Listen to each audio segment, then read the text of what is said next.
Anaïs Bouicha a testé l'un des modèles électriques les plus populaires en France.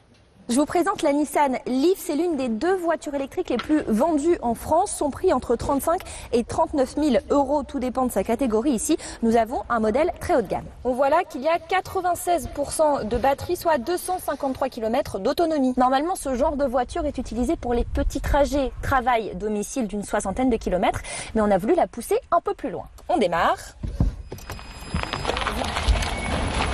En ville ou sur les petites routes, tout va bien, on ne consomme presque rien, mais depuis qu'on est sur l'autoroute, la batterie se vide plus rapidement. On a fait à peu près 130 km, logiquement la batterie devrait être vidée à 50%, et bien là, il ne reste que 20% de la batterie, il va falloir que je trouve une borne de recharge assez vite. Le problème, c'est que les 2 bornes les plus proches de moi ne sont pas à charge rapide, et surtout elles ne fonctionnent pas avec le badge que je me suis procuré.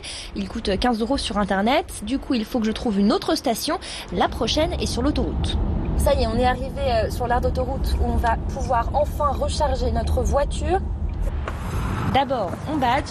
Notre prise de charge est libérée. On va pouvoir la connecter à la voiture. Puis là, on commence la charge. Plus d'1 heure et une dizaine d'euros pour une batterie pleine.